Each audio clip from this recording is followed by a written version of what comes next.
Hello दोस्त, the best quiz channel में आपका स्वागत है। Daily one linear quick revision important GK series दूसरी सीरीज हम लोग लेकर आए हैं। तो चलिए दोस्तों, बिना देर किए हम शुरू करते हैं आज का सीरीज। तो सबसे पहला क्वेश्चन है, भारतीय राष्ट्रीय ध्वज की चौड़ाई और लंबाई का अनुपात क्या है? तो 2:3।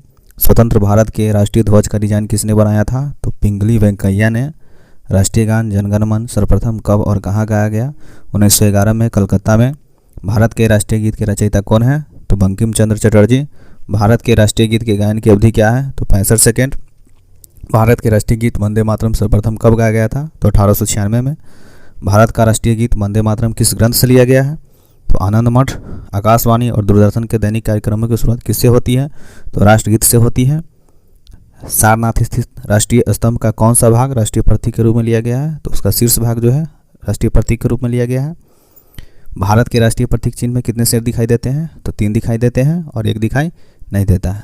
भारत के राष्ट्रीय संबंध के रूप में किस संबंध को मान्यता दी गई है? तो संघ संबंध को मान्यता दी गई है। 22 मार्च 1957 में भारत सरकार ने संघ संबंध को जो है राष्ट्रीय पंचांग के रूप में मान्यता दी थी। ठीक है, और संघ संबंध जो है इसका जो है इसलिए इसको राजपत्र, गजट, आकाशवाणी और सरकारी कैलेंडर में ग्रेगोरियन कैलेंडर के साथ इसका भी प्रयोग किया जाता है। संघ संबंध को सालिवान संबंध, संघ संबंध और सालिवान संबंध दोनों याद रखिएगा। संघ संबंध को सालिवान संबंध भी कहा जाता है और इसका आधार जो है सौर गणना है। तो चलिए, सत्यमेव जयते जो है भारत का राज चिन्ह जो है अशोक, इसके बारे में जो है अशोक स्तंभ के बारे में हम लोग चर्चा करेंगे। तो भारत का राज चिन्ह जो है क्या है? तो सारनाथ स्थित अशोक के सिंह स्तंभ की अनुकृति है। जो ऊपर स्पष्ट है, यह जो चिन्ह देख रहे हैं यह भारत का राज चिन्ह है, जो सारनाथ के संग्रहालय में जो है वहाँ सुरक्षित है। मूल स्तंभ में जो है शीर्ष पर 4 सिंह हैं जो एक दूसरे की ओर पीठ किए हुए हैं। इसके नीचे घंटे के आकार के पद्म के ऊपर एक चित्र बल्लरी में एक हाथी है, एक हाथी का आकार है इसमें, और चौकरी भरता हुआ एक घोड़ा का चित्र यहाँ है, और एक सांड तथा एक सिंह इसमें आकृतियाँ बनी हुई। भारत का राज्य चिन्ह जो है इसमें कौन कौन से जानवर इसमें जो है शामिल किए गए हैं, कौन कौन से जानवर का प्रतीक चिन्ह है उसके बारे में यहाँ बताया जा रहा है।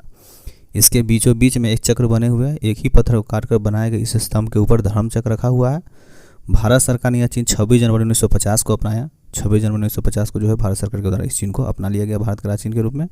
इसमें केवल 3 सिंह दिखाई देते हैं, लेकिन चौथा जो है दिखाई नहीं देता है। पट्टी के मध्य उभरी हुई नक्काशी में चक्र है, जिसमें दाईं ओर एक सांड और बाईं ओर एक घोड़ा है। दाएं तथा बाएं छोरों पर अन्य चक्रों के किनारे हैं। आधार का पद्म छोर दिया गया है। फलक के नीचे मुंडक उपनिषद का सूत्र सत्यमेव जयते देवनागरी में यहाँ पर इस जो राज चिन्ह है उसमें सत्यमेव जयते जो दिया गया है वो आपको मुंडक उपनिषद का सूत्र है वहाँ से लिया गया है, और जो देवनागरी लिपि में यहाँ अंकित होता है। सत्यमेव जयते का अर्थ होता है सत्य की ही विजय होती है। तो भारत का जो राज चिन्ह है इसमें जो जानवर सम्मिलित है वो कौन कौन से जानवर है? तो सिंह, हाथी, घोड़ा, सांड, ये सब जो है, और हाथी, घोड़ा, सिंह और सांड। तो इसको याद रखेंगे। इनमें क्वेश्चन भी पूछा जाता है कि इनमें से कौन सा जानवर जो है राज चिन्ह में सम्मिलित नहीं है।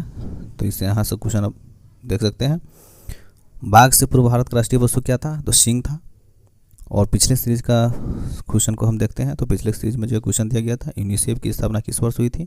तो ऑप्शन था 1945, 1946, 1949, 1948। तो इसका सही आंसर हो जाएगा 1946। UNICEF United Nations children's fund. UNICEF जो है ये संयुक्त राष्ट्र बाल कोष की स्थापना, यूनिसेफ का जो ही नाम है हिंदी में संयुक्त राष्ट्र बाल कोष, इसकी स्थापना जो हुआ था 11 दिसंबर 1946 को किया गया था। पहले जो इसे कहा जाता था संयुक्त राष्ट्र अंतर्राष्ट्रीय बाल आपातकालीन कोष, United Nation International children's emergency fund के नाम से इसको जाना जाता था। चिकित्सक लुडविग रॉसमान जो पोलैंड के थे, इन्होंने यूनिसेफ का गठन करने में इसका महत्वपूर्ण भूमिका जो होता है किसको? तो लुडविग रॉसमान पोलैंड के थे। इसे बनाने का मुख्य उद्देश्य था कि द्वितीय विश्व युद्ध के दौरान जो देश तबाह हुए थे उसमें जो बच्चे और माताएं थे उनको आपातकालीन स्थिति में जो है भोजन और स्वास्थ्य सेवा उपलब्ध कराना यूनिसेफ का मुख्य उद्देश्य था। 1953 में जो है संयुक्त राष्ट्र जो है इसको एक अस्थायी हिस्सा बन गया। संयुक्त राष्ट्र का जो यूनिसेफ जो है 1953 में संयुक्त राष्ट्र का एक अस्थायी हिस्सा बन गया। आज का प्रश्न है दोस्तों, भारत के राष्ट्रीय प्रतीक में निम्नलिखित में से कौन सा पशु दिखाई नहीं देता है? तो सिंह, सांड, घोड़ा, हिरण। इनका जवाब आप कमेंट बॉक्स में ज़रूर दें। दोस्तों, यदि आपको वीडियो पसंद आई हो तो इसे लाइक कर लें, सब्सक्राइब करें और अपने दोस्तों में शेयर भी करें। धन्यवाद।